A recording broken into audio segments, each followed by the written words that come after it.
स्वागत है नंदन है आप सभी भक्तों का। गुरु वैष्णव की दया से जो कुछ कहें कृपा करके ध्यान से सुनिए। आज हम गुरु वैष्णव की दया से दूसरे भगवत गीता के अध्याय में प्रवेश कर रहे हैं।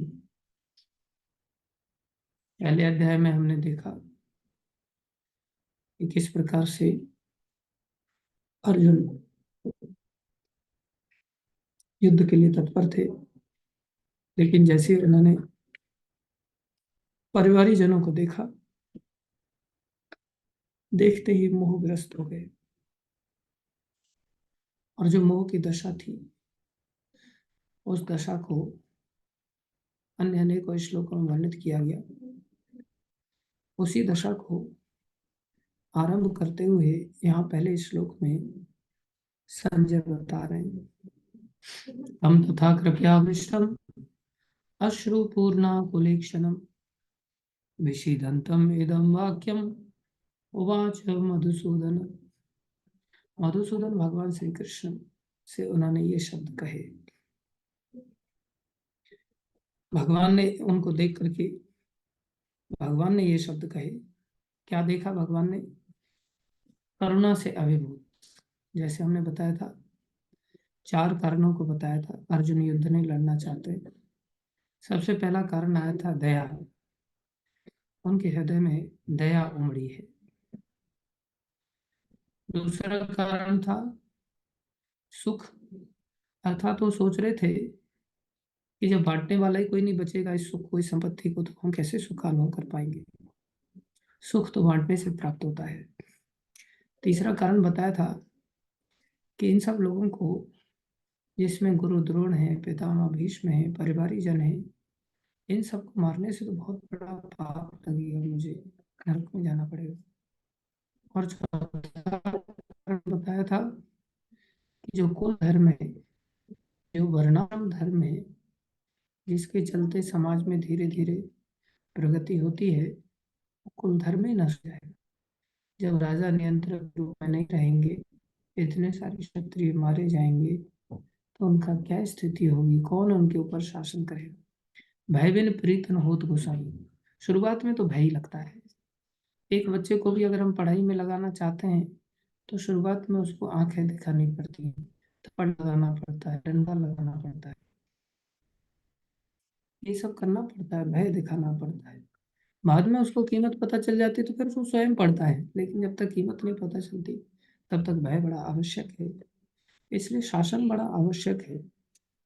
इसलिए प्रभुपाद जी ने मंदिरों को भी मैनेज करने के लिए प्रेसिडेंट वगैरह नियुक्त किए, जो समय समय पर शासन भी करना आवश्यक हो जाता है उनके लिए भी, तो वो भी शासन करते हैं। भाई मंगल आरती में क्यों नहीं आए? प्रभुपाद जी भी शासन करते थे। प्रभुपाद जी पूछते थे टेम्पल प्रेसिडेंट को बुला करके, मंगल आरती में कितने लोग पहुंचे, मंदिर में कितने लोग हैं, सारे क्यों नहीं पहुंच रहे? ऐसा गुरु महाराज ने कई बार बताया। इतना शासन हो जाता था कई बार कि भक्तों को प्रसाद भी नहीं दिया जाता था अगर कोई मंगल आरती में नहीं पहुंच पाता था तो प्रभुपाद जी ने शासन किया, आवश्यक था। प्रेम भी जरूरी है, शासन भी जरूरी है। इसलिए माँ का थप्पड़ भी प्यारी है और माँ का पुचकारना भी प्यारी है।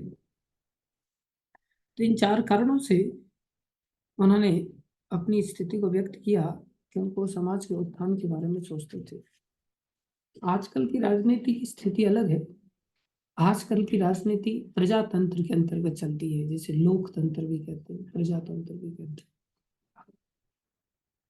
और ये भी कहा जाता है कि मैक्सिमम सोसाइटी कंसिस्ट ओनली फूल्स। ये भी कहावत है कि ज्यादातर लोग समाज में मूर्ख ही होते हैं। जब मूर्ख हैं तो मूर्ख व्यक्ति बहुमत से क्या चुनेंगे? अगर समाज गधों का है तो फिर ये सिर्फ प्रजातंत्र कहो या गधातंत्र कहो, एक ही बात है। तो जो गधे लोग होते हैं वो समाज के उत्थान के बारे में नहीं सोचते, वो अपनी सुख सुविधाओं के बारे में ही सोचते हैं, अपनी कामनाओं के बारे में ही सोचते हैं। इसे प्रजातंत्र नहीं कहेंगे, इसे गधातंत्र कहेंगे। लेकिन अर्जुन स्वयं में राजा है, स्वयं में क्षत्रिय है, शूद्र नहीं। और क्षत्रिय भी कौन से? जो ब्राह्मण से भी श्रेष्ठ वैष्णव, वैष्णव क्षत्रिय, इसलिए कृपा के कारण रोने लग गए। ऐसी स्थिति आ गई कि ऐसी कृपा हृदय में आई, ये नहीं रो रहे हैं कि मेरे को डर लग रहा है इन लोगों को देख करके एकदम से रो करके भागने लगे घबरा करके, नहीं। तम तथा कृपया आविष्टम, कृपा से इतने अभिभूत हो गए।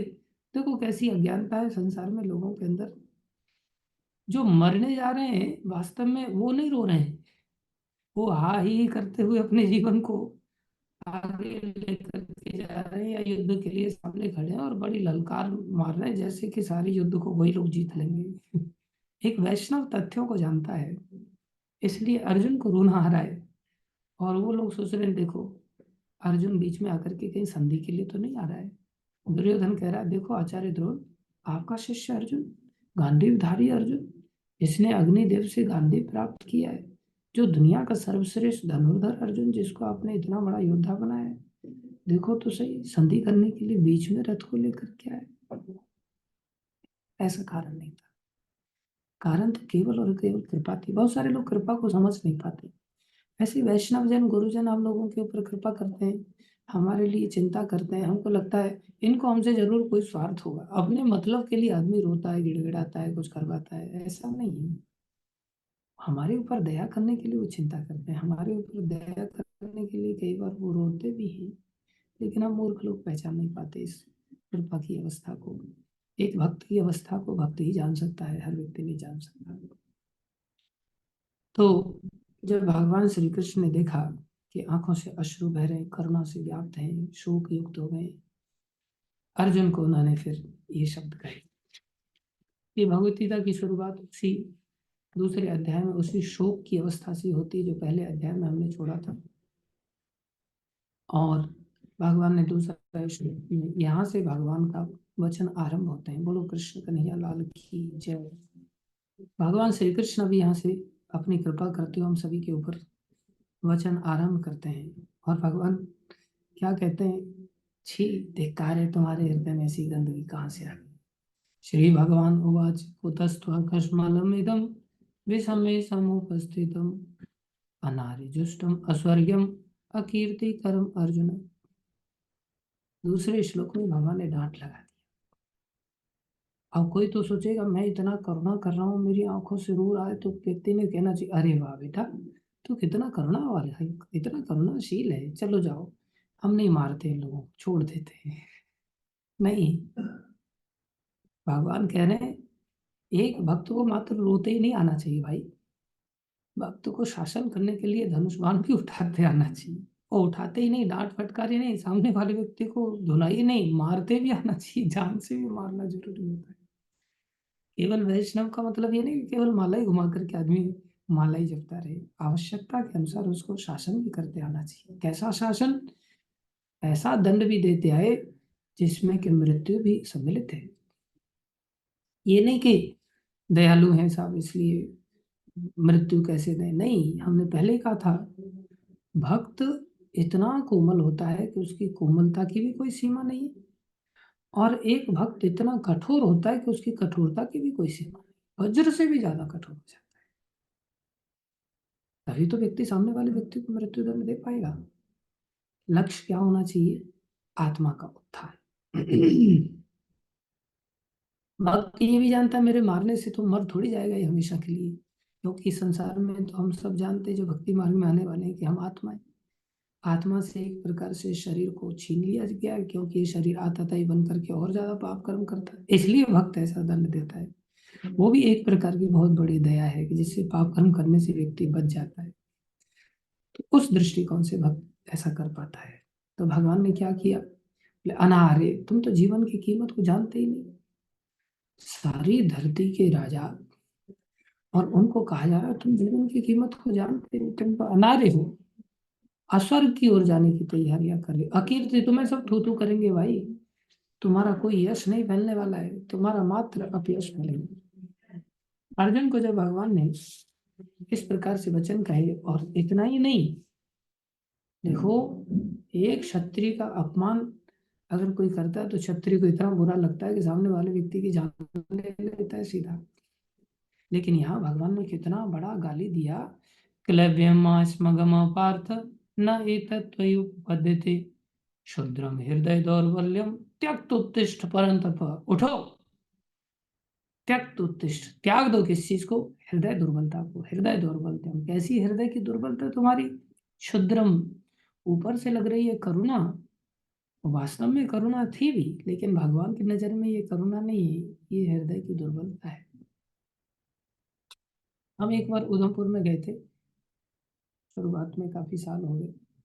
वहां में एक कमरा दिया गया था, तो उस कमरे में एक और व्यक्ति ठहरा हुआ था। हमारे पास छोटा सा आईपॉड था उस समय, आज से समझ लो करीब 15-16 साल हो गए होंगे। उस समय वो आईपॉड 5-5.5 हजार का हमने लिया था। लेक्चर वगैरह सुनते थे, कीर्तन सुनते थे। तो जो रूम पार्टनर था वो चुरा करके गायब हो गया उसको। हम ढूंढ रहे, वो चोरी हो गई। और कुछ अता पता उसका था नहीं, लेकिन नीचे मंदिर में रिकॉर्ड कर रखा था उनकी माता जी ने। तो हम उनके पास गए, महाराज ने बोला, हमने महाराज को शिकायत लगाई। महाराज को बोला, तो महाराज ने बोला पता करो उसका। पता निकाला। पता निकाला तो एड्रेस मिल गया। हम सीधे एक भक्त को और लेकर के हम सीधे उसके दरवाजे पे पहुंच गए। वो अनजान जगह थी हमारे लिए, तो दिल्ली के अंदर उसको अपेक्षा ही नहीं थी कि कभी यहाँ तक पहुंच जाएंगे। हम पहुंच गए तो हमने दरवाजा नॉक किया तो सामने वही देखा।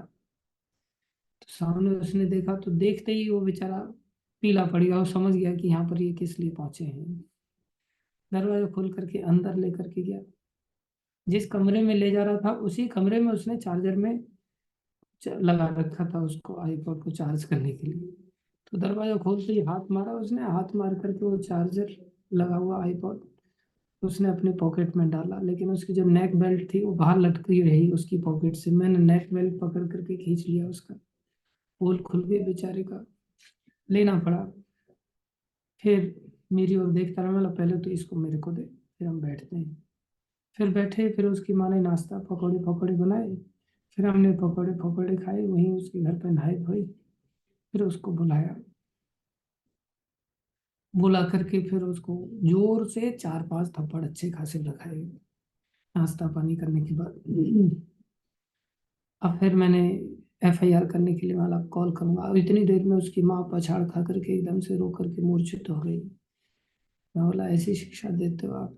फिर बाप आया, बाप सोने की अंगूठी भंगूठी दे रहा है, ये ले लो आप लगे तो, लेकिन मेरे बच्चे का जीवन बर्बाद मत करो, इसको छोड़ दो बस। फिर मेरे को दया आ गई। दया आ गई, मैंने छोड़ दिया उसको, बोला जाओ। फिर महाराज का फोन आ गया, मैं निकल गया वहां से उसको छोड़ करके। फिर महाराज का फोन आया 1-2 दिन बाद, क्या हुआ, वो मिला कि नहीं मिला? मतलब महाराज मिल गया। फिर उसको पुलिस को सौंपा कि नहीं सौंपा? मतलब महाराज ऐसा ऐसा सिचुएशन बन गया था, फिर मैंने उसको दया कर दी। गधा, दया कर दी? ये दया करने के पात्र होते हैं क्या? ऐसे दया करते हैं क्या? मूर्ख है तू एक नंबर का, उससे ज्यादा गलती तूने की है। तो मेरे को काफी दिनों तक वो बात, महाराज की डांट खानी पड़ी उस बात को लेकर के। उसकी माँ मूर्छित हो गई थी, ये हो गया था, वो हो गया था। तू एक नंबर का गधा है।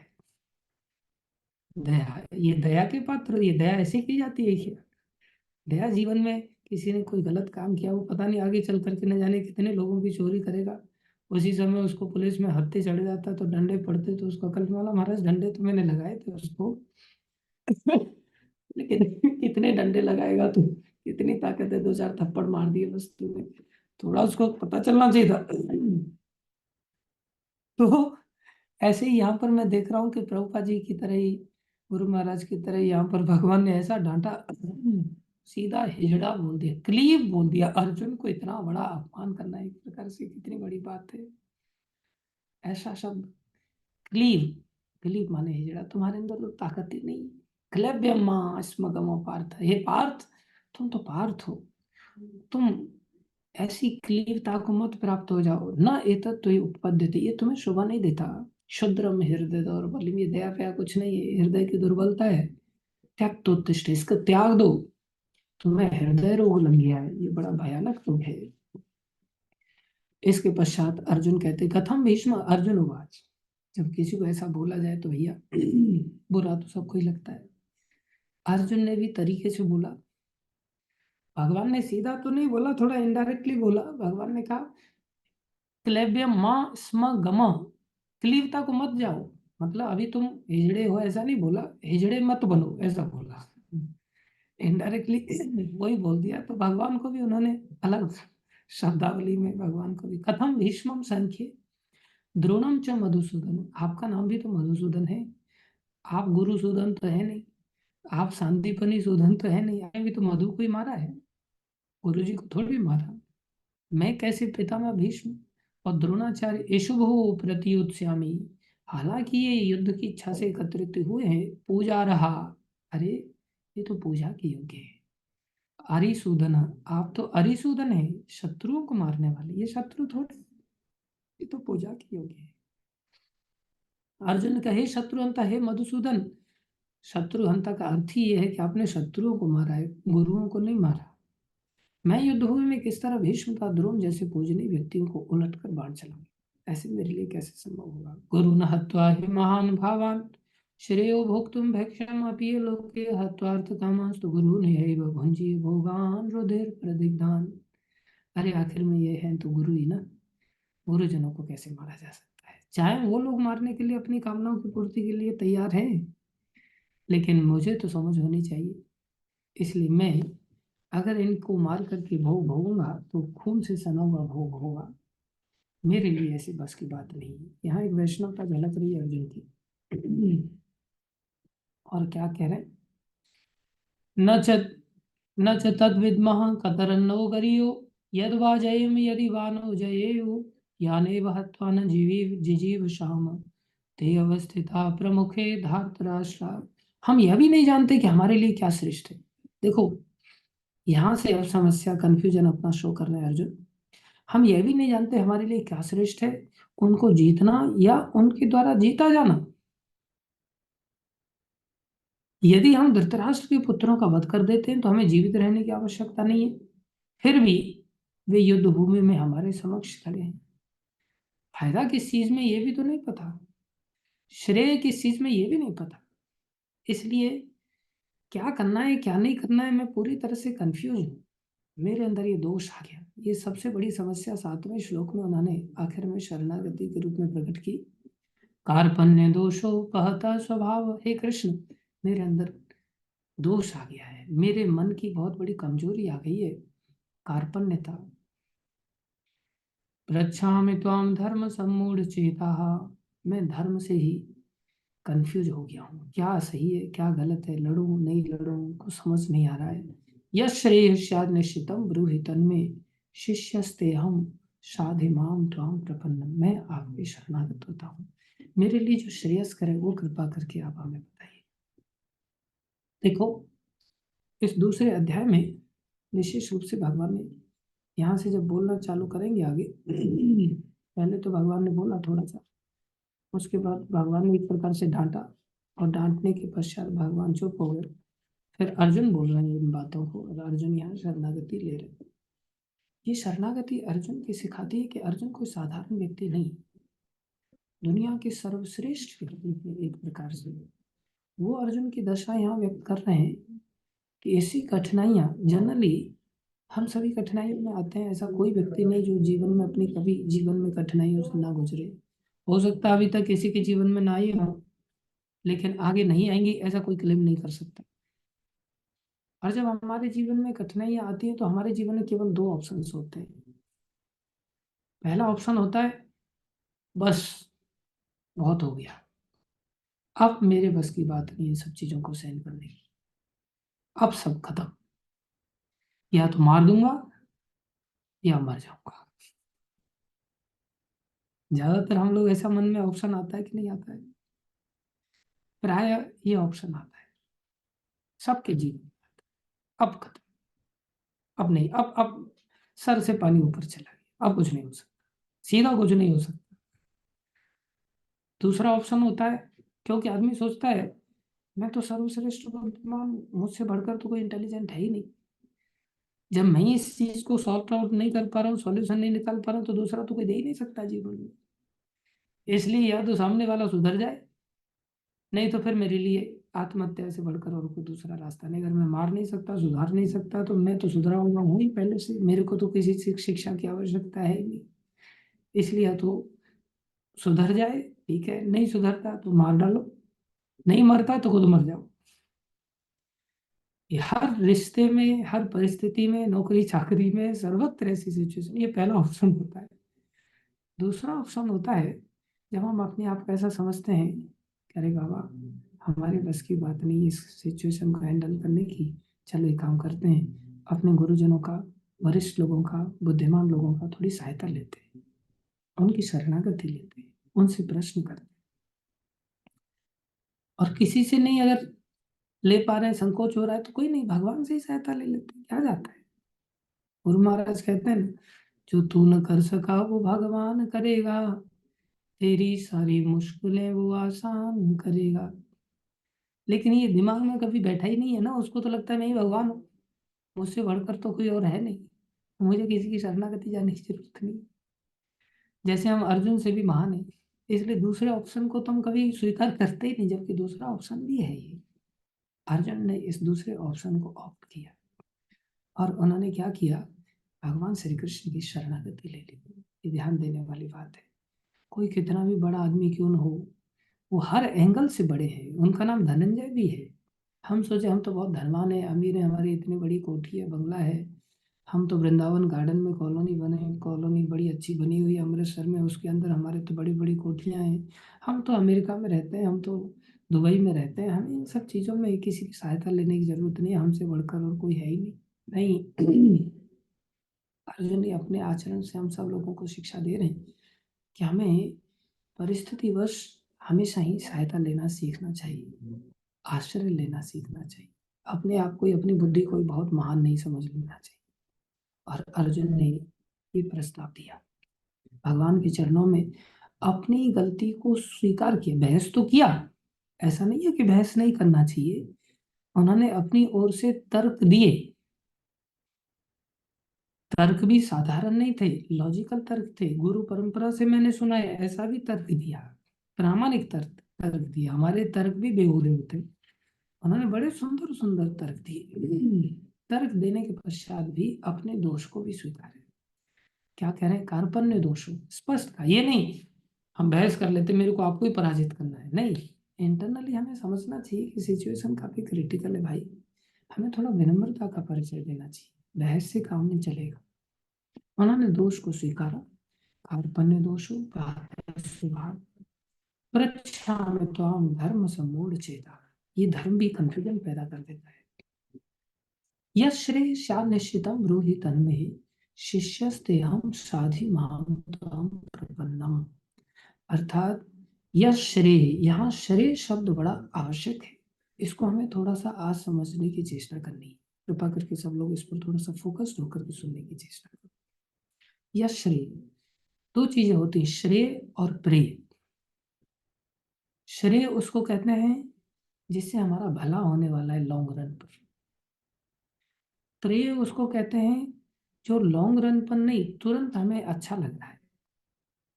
श्रेय भी अच्छा फील कराता है, प्रेय भी अच्छा फील कराता है, लेकिन श्रेय तुरंत फील नहीं अच्छा कराता, वो लॉन्ग रन पर फील अच्छा कराता। जैसे करेला खाया तो तुरंत में तो करेला अच्छा टेस्टी नहीं लगता, लेकिन लॉन्ग रन पर वो खून को साफ करता हुआ हमारे लिए श्रेयस्कर होता है। आम तुरंत अच्छा लगता है, लेकिन वो लॉन्ग रन पर इतना अच्छा भी नहीं, तुरंत अच्छा है। ऐसे ही खेलना तुरंत अच्छा है, लेकिन लॉन्ग रन पर इतना अच्छा नहीं, इसलिए खेलना प्रे है। पढ़ना लॉन्ग रन के लिए अच्छा है, लेकिन तुरंत अच्छा नहीं लगता, श्रेय है। सुबह सोना अच्छा लगता है तुरंत के लिए, लेकिन लॉन्ग रन के लिए अच्छा नहीं, जीवन के लिए। ऐसे ही सुबह उठ करके मंगल आरती करना, हरि कथा करना, भक्ति करना, नृत्य करना, जप करना, ये सब तुरंत अच्छा नहीं लगता, लेकिन लॉन्ग रन पर ये अच्छा लगता है, और फिर करने में भी अच्छा लगने लग जाता है आगे चल करके। तो ध्यान दें, श्रेय का अर्थ है जो आगे चल करके हमारे लिए अच्छा हो, उसे श्रेय कहते हैं। एक थोड़ी सी और कॉम्प्लिकेटेड चीज है, इसको हमें और थोड़ा समझना होगा। इस जीवन के दृष्टि से देखा जाए तो इस जीवन मात्र की जो हमारी अवधि है, उसके अनुसार भी श्रेय और प्रेय की परिभाषा अलग अलग है। और जब हम आत्मा के स्तर पर कभी देख पाते हैं तो आत्मा की आयु तो इस जीवन के पश्चात भी और लंबी है। उस एंगल से देखेंगे तो श्रेय और बड़ा चाहिए, अर्थात इस जीवन का जो श्रेय है आत्मा वाले श्रेय के कंपैरिजन में वो प्रेय दिखेगा, और आत्मा का श्रेय अलग होगा। अर्थात इसको दूसरे एंगल से समझो। जैसे उस समय जो आत्मा वाला श्रेय है उसे श्रेय नहीं कहते, उसे निश्रेय कहते हैं। निश्रेय मतलब निश्चित रूप से जो श्रेय है। अब तीन चीजें हुई, प्रेय, श्रेय और निश्रेय। समझने की चेष्टा करें। प्रेय, प्रेय से श्रेष्ठ है श्रेय, श्रेय से श्रेष्ठ है निश्रेय। अर्थात निश्रेय के सामने जो श्रेय है वो प्रेय जैसा ही है, और श्रेय के सामने जो प्रेय है वो तो प्रेय है ही। ध्यान दें, धर्म, अर्थ, काम, मोक्ष, ये चार पुरुषार्थ होते हैं जिसके लिए पुरुषः अर्थ्यन्ते प्रार्थ्यन्ते इति पुरुषार्थः।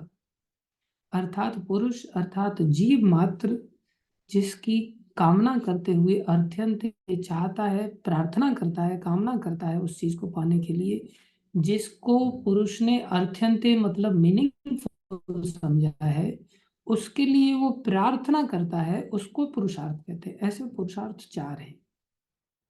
इन चार पुरुषार्थों को कहा जाता है धर्म, अर्थ, काम, मोक्ष। ध्यान दें, अनर्थ मतलब यूजलेस, जो अर्थ नहीं है, जो कीमती नहीं है। अर्थ मतलब यूजफुल, अर्थ को पैसा भी कहते हैं। अनर्थ मतलब अनवांटेड चीजें। तो यहाँ कहा पुरुषः अर्थयन्ते प्रार्थयन्ते इति पुरुषार्थ। पुरुष जिसको मीनिंगफुल समझता है, कीमती समझता है, महत्वपूर्ण समझता है, उसके लिए प्रार्थना करता है, अर्थात उसकी कामना करता है, उसको पुरुषार्थ कहते हैं। ये पुरुषार्थ चार हैं। पहला है धर्म। धर्म सबकी जड़ है, ध्यान दें। धर्म से सब चीजें मिलेंगी, और इस धर्म को सब लोग पालन करते भी हैं। ऐसा नहीं है कि कोई धर्म को पालन नहीं करता। जैसे आप देखेंगे कि कई बार अलग अलग देशों में अलग अलग विपत्तियां आ जाती हैं, भूकंप आ जाता है, फ्लड आ जाता है। जैसे सुनामी आई थी हमारे देश में तो कई सारे देशों ने सहायता भेजा। इंडोनेशिया में जब आई थी, या फिर भूकंप आया तुर्की में तो कई सारे देशों ने सहायता भेजा। तुर्की हमारे देश का बहुत ज्यादा फेवर नहीं करता, लेकिन फिर भी हमारे देश ने तुरंत भेजा सहायता। तो जो सहायता भेजना है ये क्या है? बोले ये धर्म है। जीवों की सहायता करना, विपत्ति में सहायक बनना। क्यों सहायता करते हैं एक दूसरे देश की लोग? क्योंकि उसमें वो लोग जानते हैं कि अगर हम इस धर्म का पालन करेंगे तो कल हमारे ऊपर अगर विपत्ति आएगी तो हमारी भी समस्याओं का समाधान हो जाएगा। इसलिए दुश्मन लोग भी कई बार धर्म का पालन करने में पीछे नहीं रहते। वो जानते हैं कि अगर हमने ऐसा नहीं किया तो हम अलग थलग पड़ जाएंगे। हमारी आवश्यकताओं की पूर्ति केवल हमारे हाथ में संभव नहीं है। हमें सहायता करनी चाहिए दूसरे लोगों की, जिससे हमें सहायता प्राप्त हो सके। तो ये क्या कर रहे हैं लोग? धर्म का पालन कर रहे हैं। इस धर्म से क्या होगा? उनकी आवश्यकताओं की पूर्ति हो गई। लेकिन इसलिए इसको कहते हैं श्रेय। अपना रोटी का टुकड़ा तोड़ करके, अपनी दवाइयों को बचा करके, अपनी सैलरी में कटौती करके हम दूसरे व्यक्ति की सहायता कर रहे हैं। ये क्या है? धर्म। सारे देश धर्म का आचरण करते हैं। धर्म का नाश कभी भी समूल रूप से हो ही नहीं सकता, अन्यथा व्यक्ति जी नहीं सकता।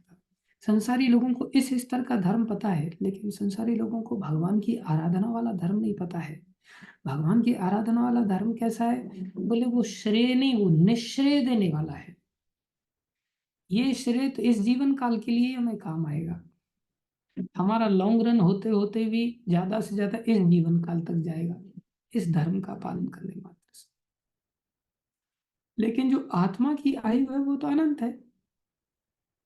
उस अनंत आयु में कौन सहायक बनेगा? उस अनंत आयु में सहायक बनते हैं भगवान श्री कृष्ण, कोई सहायक नहीं बन सकता।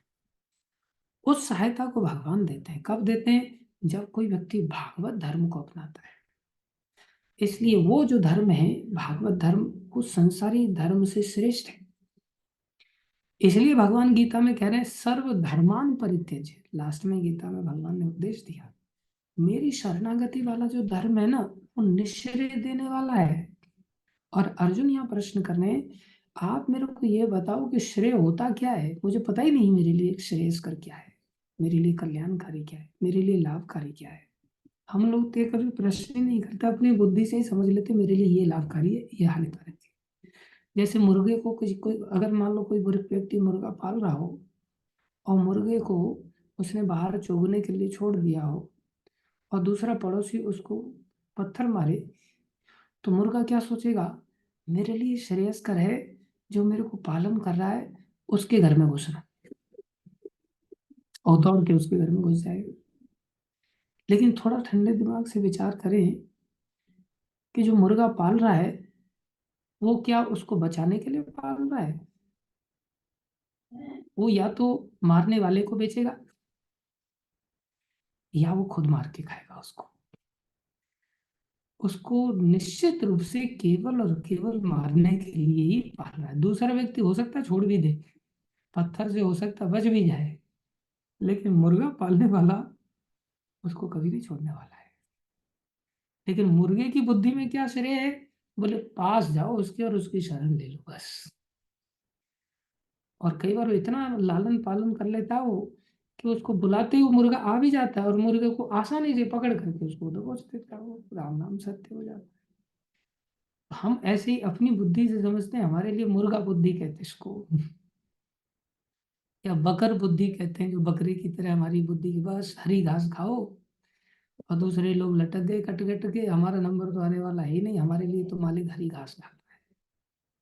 ये हमारी बुद्धि बकरी की बुद्धि है, प्रभुपाद जी ऐसा वर्णन करते हैं। हमारे लिए हम सोचते हैं इसमें श्रेय है, इसमें श्रेय नहीं है।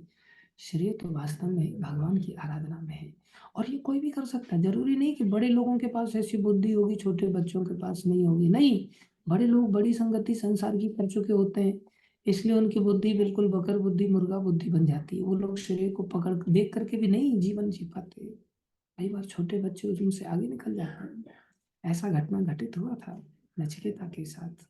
नचिकेता के पिताजी थे, वो धर्म कर रहे थे। तो जो धर्म किया जाता है उसमें दान धर्म किया जाता है, तो गाय दान में दे रहे थे। गाय दान काफी बड़ा दान माना जाता है। जब गाय दान में दे रहे थे तो उन्होंने क्या किया, वही पॉलिसी अपनाया जो पॉलिसी हम लोग अपनाते हैं प्राय, मरी बछिया बावन के नाम। बोले बछिया मर रही है भैया, और मरने से पहले एक काम करो, जल्दी जल्दी ब्राह्मण को बुलाओ और संकल्प बुलवाओ। ब्राह्मण देवता संकल्प ले लो जल्दी से, गोदान का पुण्य तो मिल जाएगा, कम से कम बछिया तो जा ही रही है।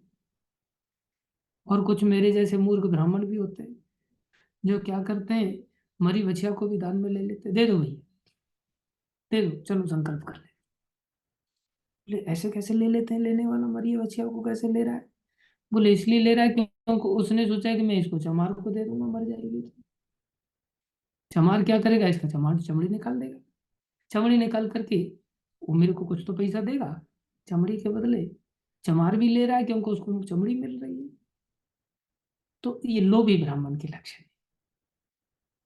हर व्यक्ति इस प्रकार से, जो उदात्त ब्राह्मण रहता है वो नहीं लेता, वो भूखा नहीं होता इन सब चीजों का। इसलिए आचार्य कहते हैं जो सच्चे भक्त होते हैं ना, वो ऐसे भिखारी नहीं होते जो हर चीज के लिए हाथ फैला दें। सुने न देखे भक्त भिखारी, जिनके कुंज बिहारी, जिनके कुंज बिहारी। अरे जिनके त्रिलोकीनाथ भगवान है वो भिखारी कैसे हो सकते हैं? देखना तो दूर, अरे भक्त कभी सुने भी नहीं भिखारी होते। याद रखें इस बात को। तो जो लोभी ब्राह्मण होते हैं वो आ जाते हैं, पहुंच जाते हैं चीजों को लेने के लिए। तो नचिकेता के पिताजी जब गाय दान दे रहे थे तो बूढ़ी बूढ़ी गायों को दे रहे थे, जो दूध वाली नहीं थी। एक प्रकार से वो अपना गौशाला का वजन हल्का कर रहे थे कि जैसे केवल चारा खा रही है, गाय दूध दे नहीं रही है, मरने वाली है।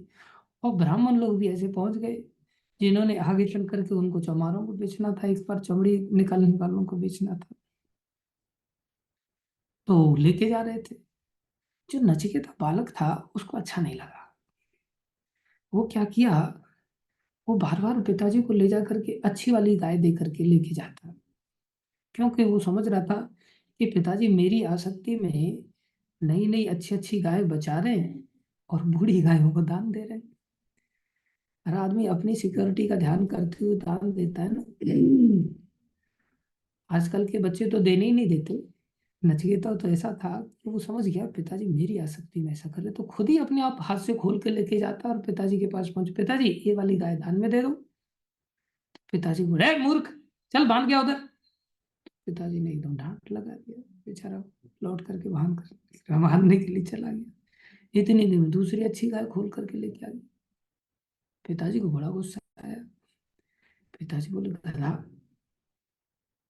तेरे को बोला नहीं, समझ नहीं आता, अब एक भी खोल के मत लाना, ले जा वापस। वो सोचा पिताजी को सिखाना तो पड़ेगा। नचिकेता बड़ा तेजस्वी ब्राह्मण था, ब्रह्मचारी था, अलग ही तेज था उसका, बुद्धिमान था। खुद ही आ गया, पिताजी मेरे को किसको दान में दो। वो सोच रहा है कि आज मेरी आसक्ति में ये सब चल रहा है। और कई बार हम सोचते हैं ना कि केवल गाय दान में दी जा सकती है, संतान तो दी नहीं जा सकती। नहीं, उन्होंने ये भी सिखाया हमारा कुछ नहीं है, सब कुछ भगवान का ही है, सबको समर्पण करना सीखना चाहिए। खुद चला गया, पिताजी मेरे को किसको दान में दो। उनको बड़ा क्रोध आया, तेरे को किसमें, तेरे लिए दुष्ट गधा, जा मैं तेरे को यमराज को दान में देता हूँ। ऐसा उन्होंने क्रोध में बोल दिया। लेकिन बालक तो बालक था। भगवान राम ने जैसे ही सुना माता कैकेयी से कि इसलिए परेशान है, मूर्छित है महाराज दशरथ के, इन्होंने मेरे को पिछले वरदान जो मैंने इनके ऊपर धरोहर में रखे हुए थे वो दे दिए, उसमें मेरे को इन्होंने 14 वर्ष का वनवास दे दिया है आपके लिए। सुनते ही एकदम से भगवान ने निर्णय लिया, भाई अब तो पिता का वचन सत्य करना है। ऐसे ये बालक तेजस्वी भक्त ब्राह्मण, अब तो पिताजी ने मेरे को तो यमराज को दान में दिया है, अब तो मैं अपने आप को यमराज के पास जरूर लेकर के जाऊंगा। हम यमराज के पास ले जाने का तरीका ये नहीं है कि फांसी लगा ली। तेजस्वी थे, ब्रह्मचर्य की शक्ति, आकाश मार्ग से ही हम लोग पहुंच गए। यमराज जी वहां थे नहीं, यमराज जी तो भगवान के भक्त हैं। कई बार वो सत्संग करने के लिए वो भी जाते हैं इधर उधर, तो यमराज गए हुए थे सत्संग करने के लिए। तो यमदूतों ने देखा आज तक कोई व्यक्ति ऐसे तो आया नहीं यहाँ पर, ज्यादातर तो हम लोग लेकर के आते, घसीट के लाते, बांध के लाते हैं, ये तो बड़े तेज के साथ यहाँ पर सीधा प्रकट हो गया। उन्होंने पहचान लिया ये साधारण आदमी नहीं, ये तो यमराज का गेस्ट है, अतिथि है। वहां भी अतिथिशाला बनी हुई है, गेस्ट रूम में उनको ठहराया गया, सब सुविधाएं दी गई, सुख सुविधाएं। 3 दिन बाद आए यमराज। यमराज ने प्रणाम किया और प्रणाम करके बोले कि मुझसे भूल हो गई, 3 दिन तक आपको इंतजार करना पड़ा। देखो भक्त छोटा भी है ना, वो भी प्रणाम करने का अधिकारी है, उसको भी प्रणाम करना चाहिए। ये नहीं सोचना चाहिए मेरे से छोटा है, मैं इसको क्यों प्रणाम करूं। यमराज प्रणाम कर रहे हैं, यमराज को प्रणाम किया, यमराज ने उनको प्रणाम किया, दोनों ने प्रणाम किया। यमराज पूछ रहे हैं तुम्हें इंतजार करना पड़ा, महापुरुषों को इंतजार नहीं कराना चाहिए, हमें इंतजार करना सीखना चाहिए। कई बार लोग गुरुजी से मिलने जाते हैं, गुरुजी मैं आ गया मिल लो मेरे से, तेरे काका के नौकर लगे जैसे। अरे थोड़ा इंतजार कर भाई। अरे गुरुजी आते तो मैं तो हमेशा ही पलके बिछा करके बैठा रहूं, तो कौन सा उपकार कर रहा है। महापुरुषों के लिए पलके बिछा के भगवान बैठे रहते, तुम्हारी क्या औकात है। सबको ही बैठना चाहिए, नहीं तो अपराध लग जाता बेटा तेरे को। यमराज को अपराध लगने लग गया। यमराज बोले एक काम कीजिए, आप मुझसे वरदान मांग लीजिए, बोलो क्या चाहते हो। देखो सुंदर स्वर्ग ले लो। तो नचिकेता कहते नहीं, मैं स्वर्ग का क्या करूं। अच्छा ये देखो सुंदर अप्सराएं कितना सुंदर नाच रही हैं, देखो इनमें से दो चार 10 20 जितनी चाहिए उतनी ले लो। बोले अरे, मैंने कहा नहीं। बोले तो अमृत ले लो फिर, अमर हो जाओ हमेशा के लिए। बोले नहीं। अरे कुछ तो ले लो भाई। उस समय यमराज ने को डांट लगा दिया। और उस समय नचिकेता ने बड़ा सुंदर श्लोक कहा। उन्होंने कहा, श्रेयस्च प्रेयस्च मनुष्यमेतः। बोले श्रेय और प्रेय ये दोनों मनुष्य के पास आते हैं। तौ संपरीत्य विविनक्त धीरा। लेकिन इन दोनों को देखने की ताकत एक धीर व्यक्ति के पास होती है, जिसके अंदर थोड़ा सा धैर्य होता है। वो देखता है क्या चुनना है। श्रेयो ही धीरो अभिप्रेयसो वृणीते। श्रेय माते कल्याण, जो लॉन्ग रन पर कल्याण की बात है। श्रेयो ही धीरो अभिप्रेयसो वृणीते। अभिप्रेयसो प्रेय का त्याग करते हुए श्रेय का वर्ण करता है कौन? जो धीर है। प्रेयो ही मंदात। जो मंद बुद्धि वाला व्यक्ति है वो प्रेय का चुनाव करता है। वो सोचता है क्यों? योगक्षेमात् वृणीते। जिससे उसका योगक्षेम चल पाए। वो सोचता है 500 रुपये आ गए भाई, 500 रुपये से अब 2-4 दिन की तो चली जाएगी, ले लो इसको। फिर सोचता है मार्केट में जाता, अरे खर्च क्यों करना, भूखे मर लेते लगे तो। लेकिन 500 रुपये छाती पे जो ठंडक दे रहा है ना, रखा रखा पॉकेट के अंदर, वो खर्च होने के बाद खाने के पश्चात भी इतना आनंद नहीं देगा। बाहर से फिर 10-20 रुपया किसी से मांग लेते, उसको खर्च करते हैं, 500 कैसे कैसे छुपा के रख लेते हैं। वो व्यक्ति कभी श्रेय करने के लिए भगवान के चरणों में समर्पण करेगा किसी भी चीज का? एक फूटी कौड़ी भगवान के प्रति नहीं समर्पित कर सकता हो, क्योंकि उसको तो प्रिय अच्छा लग रहा है ना। तो ध्यान दें हम, यमराज को उन्होंने डांट लगा दिया, मुझे ये सब नहीं चाहिए। क्या चाहते हो? आप देना ही चाहते हो तो मेरे को मृत्यु का विज्ञान समझाओ, मेरे को ब्रह्म विद्या समझाओ। ऐसा कोई उपाय नहीं है क्या कि जिससे आदमी मरे ही नहीं? तब यमराज, जो ब्रह्म विद्या जो हम यहाँ चर्चा कर रहे हैं, जो भगवान श्री कृष्ण ने अपने मुखारविंद से अर्जुन को ये विद्या दी, वही श्रेय की बात। कौन सा श्रेय? श्रेय वो है जिससे हमारा हमेशा के लिए कल्याण हो, शाश्वत कल्याण हो, वो है निश्रेय। वो गुरु से प्राप्त होता है। कैसे गुरु से? जो भगवान श्री कृष्ण की बातें करते हैं। गुरु तो द्रोणाचार्य भी हैं यहाँ, लेकिन वो श्री कृष्ण के वचनों को नहीं दोहराने वाले लोगों में से नहीं। जो श्री कृष्ण जैसे गुरु हैं, उनके गुरु का त्याग कर दिया उन्होंने एक प्रकार से, और यहाँ श्री कृष्ण को फिर गुरु बना लिया और स्वयं शिष्य बनने के लिए तैयार हो गए। ऐसे गुरु का आश्रय जो कृष्ण की ही बातों को दोहराता है, या स्वयं श्री कृष्ण को गुरु बना लो, या भगवान के प्रतिनिधि को गुरु बना लो। प्रतिनिधि उसको कहते हैं जो भगवान की जैसी बातें करे, भगवान के उपदेशों को दोहराए। कैसे पता चलेगा? बोले वो हमें गीता के एक एक श्लोक का रेफरेंस दे के समझा रहे हैं कि नहीं? अगर वो गीता से श्लोकों को रेफरेंस दे करके समझा रहे हैं, भागवत से समझा रहे हैं, तो कृष्ण जैसे गुरु हो गए। वो अपने ही श्लोक घड़ के बता रहे हैं, नई नई किताब लॉन्च कर रहे हैं, उनसे बड़ा कोई गधा नहीं। तो संसार में हम सब ऐसे गुरुओं के चक्कर में फंस जाते हैं और अपने जीवन को नष्ट कर देते हैं। बचपन से ही कौमारम आचरते प्राज्ञो धर्मान भागवतानि। इस भागवत धर्म को कुमार अवस्था 5 साल की आयु से हमें सीखने की चेष्टा करनी चाहिए। अरे भाई, जरूरी थोड़ी है कि हम युद्ध के मैदान में जाए, सामने कौरव सेना खड़ी हो, वो हमें मारने के लिए तैयार हो, तब खोजेंगे भाई गुरु किधर है। भाई हमारे सामने तो उससे सिक्योर स्थिति है अभी, पहले से ही हम सिक्योर स्थिति में जाकर के गुरु खोज करके उनका आश्रय ले लें। उनके साथ ऐसी जिज्ञासाएं करें। नई जिज्ञासा करने की ताकत है तो समर्पण कर दो, अपने आप ही हमें चीजों को सिखाएंगे, समझाएंगे। ये हमें सीखना होगा, समझना होगा। तो इस 7वें श्लोक में यहाँ पर श्रेय की परिभाषा को हमने थोड़ा सीखने की चेष्टा किया। और यहाँ पर अर्जुन ने अपने बारे में प्रकट किया आगे 8वें श्लोक में, नहीं प्रपश्यामि ममापुन्नद्या यक्षोक मुच्छोक शनम इंद्रियाणाम अवाप्य भूमा सपत असपत्न वृद्धम राज्यम सुराना पीछाधिपत्यम। मुझे ऐसा कोई साधन नहीं दिखता जो मेरी इंद्रियों को सुखाने वाले इस शोक को दूर कर सके। सबके साथ ऐसी स्थिति आ जाती है कई बार। स्वर्ग पर देवताओं के अधिपत्य की तरह इस धन धान्य संपन्न सारी पृथ्वी पर निष्कंठ राज्य प्राप्त करके भी मैं इस शोक को दूर नहीं कर सकूंगा। देखो कितना कंडीशन अपनी व्यक्त कर रहे हैं कि मेरा ये शोक लगता ही नहीं दूर कभी होगा। संजय ने क्या कहा, एवं मुक्त ऋषिकेशम गुणाकेश परंतप न योत्सेति गोविंदम उक्त्वा तूष्णीम बभूवुः। संजय ने कहा, इस प्रकार कहने के बाद शत्रुओं का दमन करने वाला अर्जुन को जो फेमस है शत्रुओं का दमन करने को लेकर के, परंतप जिनका नाम, हे गोविंद मैं युद्ध नहीं करूंगा, मैं आपको गुरु बना रहा हूँ, मेरे को आप समझाओ, मेरे को बताओ, लेकिन अब मेरे बस की युद्ध करना नहीं है। तम उवाच ऋषिकेश प्रहसन्न भारत, तब भगवान हंसे। भगवान ने बड़ी एक प्रकार से उसका उपहास उड़ाते हुए एक प्रकार से हंसी हंसी, देखो वैसे तो बहुत अपने आप को, कई बार हम लोग क्या करते हैं ना, कोई व्यक्ति हमारा कहना नहीं मानता ना तो हमें एकदम से क्रोधित हो जाते हैं और उसको कहते देखो इसने मेरी बेइज्जती की, धूर्त। भगवान ने गालियां भी मारा पहले, लेकिन तरीके से। अभी भगवान समझाने जा रहे हैं हंसते हुए।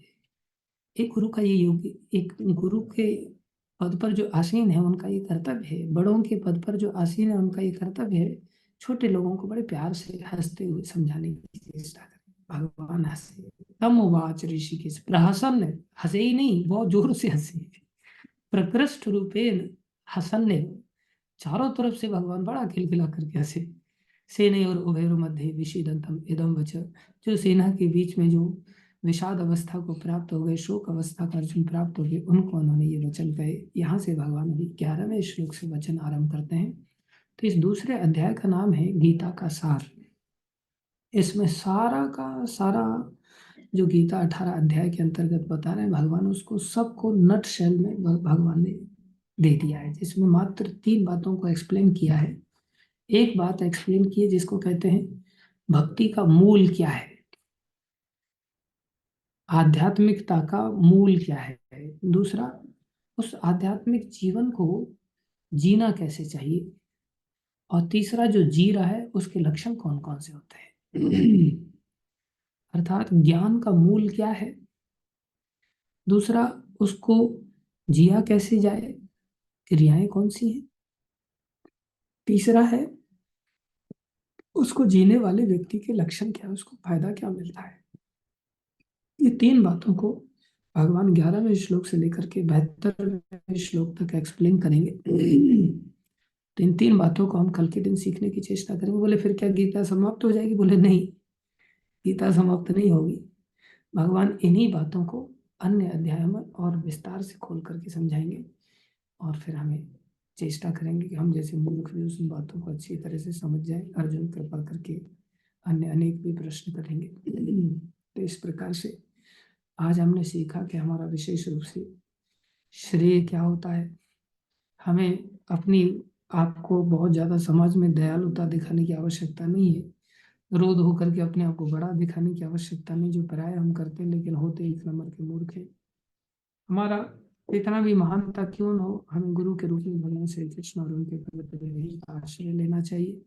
और आश्रय लेकर के भगवान, हो सकता है हमें गुरु डांटें, आप शब्द कहें, गाली गलौज करें, उसे हमें प्रसन्नता से स्वीकार कर लेना चाहिए और शरणागति लेकर के भक्ति जीवन में आगे बढ़ना चाहिए।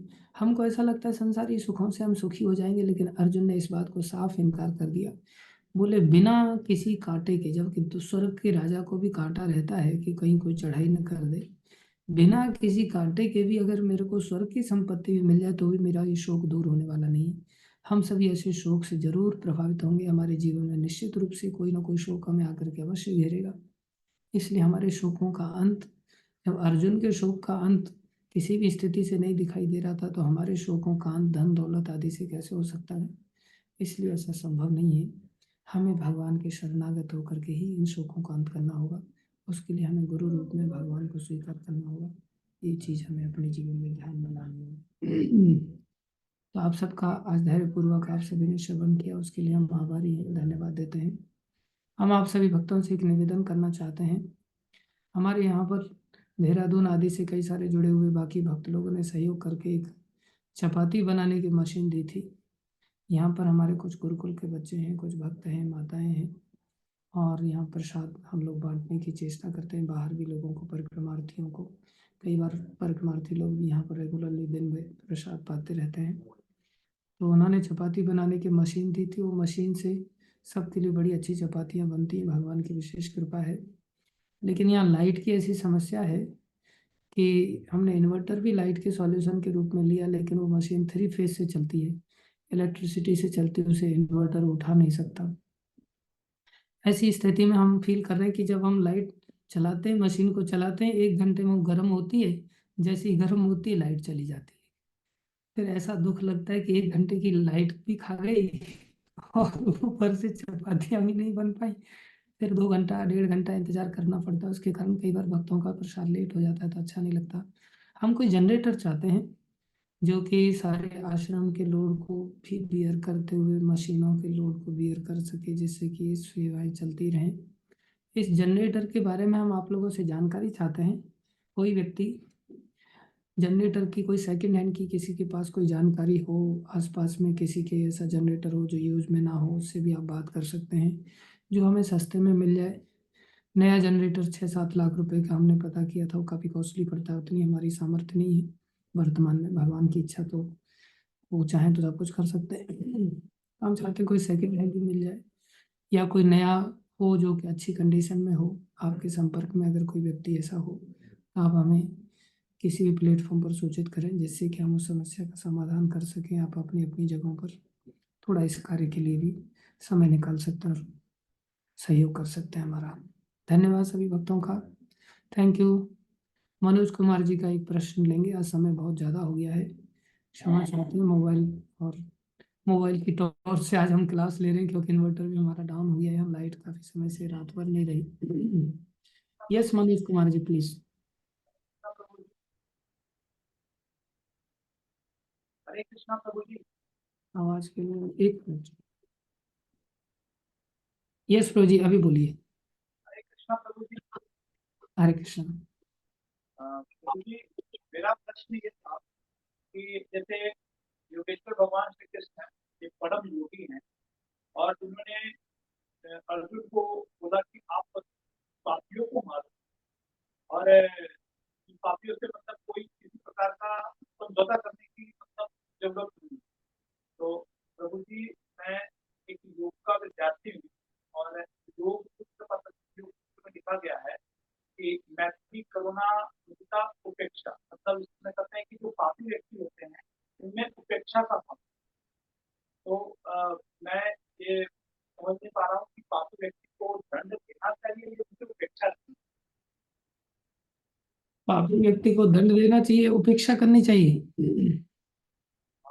मतलब योग सूत्र में ये लिखा हुआ है कि पापी व्यक्तियों में उपेक्षा का भाव रखना नहीं, ऐसा नहीं है। उपेक्षा एक अलग सेंस में शब्द कहा गया है। 3 प्रकार के भक्त होते हैं: उत्तम कोटि के भक्त, मध्यम कोटि के भक्त, कनिष्ठ कोटि के भक्त। जो कनिष्ठ कोटि के भक्त होते हैं उनका नाता सिर्फ भगवान से होता है, और वो भगवान की सेवा पूजा करते हैं और भगवान की आराधना करते हैं। उनको संसार से या किसी और से कोई बहुत ज्यादा लेना देना नहीं होता, ना संसार से लेना देना होता है, ना भक्तों से लेना होता है। उनका सिर्फ भगवान और मैं और मेरे भगवान, सिर्फ इतना वो फोकस करते हुए अपने जीवन को आराधना के साथ जीते हैं। वो कनिष्ठ भक्त कहलाते हैं। इससे बड़े भक्त होते हैं जिन्हें मध्यम कोटि का भक्त कहते हैं। उनका 4 लोगों के साथ संबंध होता है। उनका भगवान के साथ संबंध होता है, उनका भगवान के भक्तों के साथ भी संबंध होता है, उनका दुष्टों के साथ भी संबंध होता है, और जो न भक्त है न दुष्ट हैं, जो बालिश हैं, जो अज्ञानी हैं, जो अबोध हैं, एक बालक के जैसे हैं, उनके साथ संबंध होता है। ये मध्यम कोटि के भक्त होते हैं। इन लोगों के साथ वो 4 प्रकार से रिएक्ट करते हैं। भगवान श्री कृष्ण के साथ वो इष्ट बना करके उनकी आराधना करते हैं। भगवान के भक्तों के साथ वो मित्रता करते हैं। और भगवान की जो अबोध जनता है, जो बालक की तरह है, जो अज्ञानी है, न भगवान के भक्त हैं न शत्रु हैं, उन पर वो दया का भाव रखते हैं, उनको शिक्षा देते हैं, उनको दया के साथ उनका उद्धार करते हैं। और जो दुष्ट हैं उनकी उपेक्षा करते हैं। उपेक्षा मतलब नेग्लेक्ट करना, उनको नेग्लेक्ट किया जाता है, जिससे कि वो खुद भी दुख ना हो। क्योंकि ऐसे लोगों को हम छेड़छाड़ करने के लिए जाएंगे तो हमें उल्टा हानि पहुंचाएंगे, हमारा लाभ तो करेंगे नहीं। सुधरने वाले तो हैं, सुधरने वाले तो है नहीं, तो उपेक्षा उस समय उनके लिए कहा जाता है कि उनकी उपेक्षा करनी चाहिए। लेकिन जो लीडर्स हैं, जो राजा हैं, जो समाज के उत्तरदायी लोग हैं, अर्जुन राजा हैं, साधारण नहीं है, तो उनका काम है समाज में दुष्टों का दमन करना। अगर दुष्टों का दमन नहीं किया जाएगा तो ये अच्छे लोगों को जीने नहीं देंगे। समझ रहे? तो उनके लिए अलग उत्तरदायित्व है। एक साधना करने वाले एक भक्त के लिए, जो मध्यम कोटि का भक्त है, उसके लिए अलग रेस्पॉन्सिबिलिटीज है। उसको छेड़छाड़ नहीं करना चाहिए, अपनी आराधना से जीवन को जीना चाहिए। समझ रहे हैं? जो प्रचारक हैं, जो लीडर हैं, जो गुरु हैं, जो शासक हैं, उनका कर्तव्य बनता है कि दूसरों को भी सही दिशा दें, या फिर उनको एलिमिनेट करें अगर नहीं सुधरने के लिए तैयार है। सुधरने के लिए उनको जेल में डाल दिया जाता है, जैसे जेल में सड़ते रहे, या सुधरने का मौका दिया जा रहा है, उनको सिखाया जा रहा है, फिर भी नहीं सुधरते तो शूट एट फर्स्ट साइट, उनको शूट करना पड़ेगा। ठीक है, thank you. Yes, Shailesh Patil जी,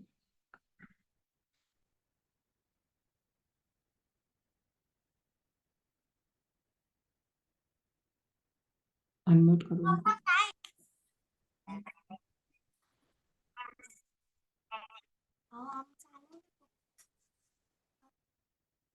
हरे कृष्णा।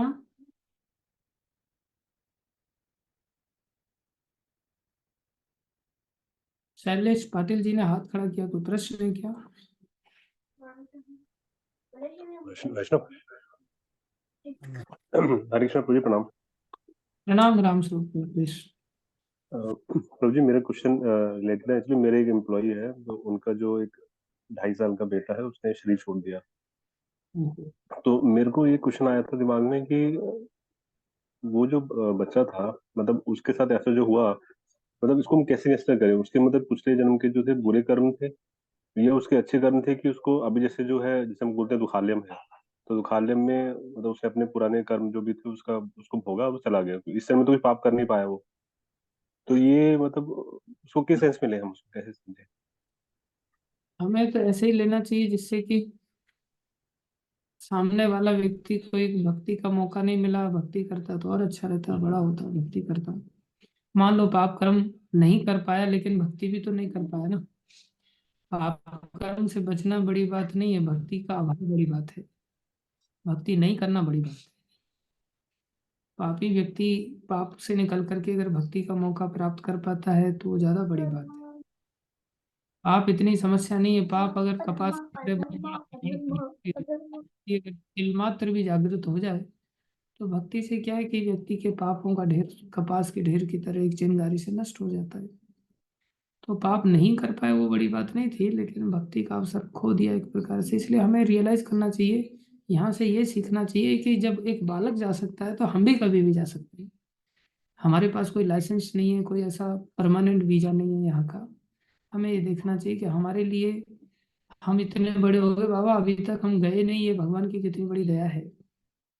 इसलिए हमें अब आगे और समय संसार में नष्ट नहीं करना चाहिए।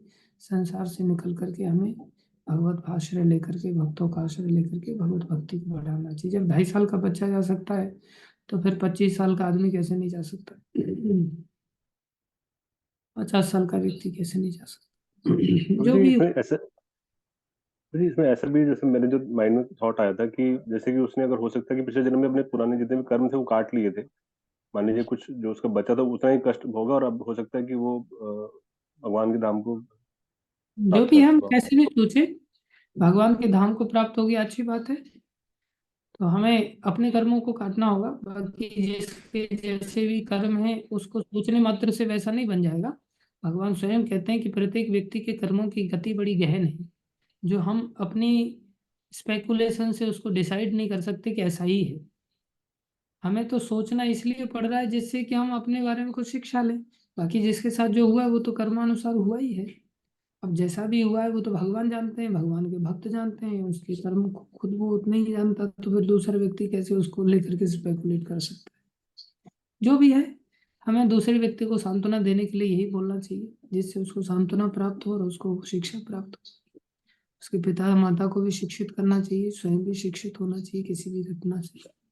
इसी के लिए घटनाएं घटित होती है हमारे सामने। ठीक है, थैंक यू।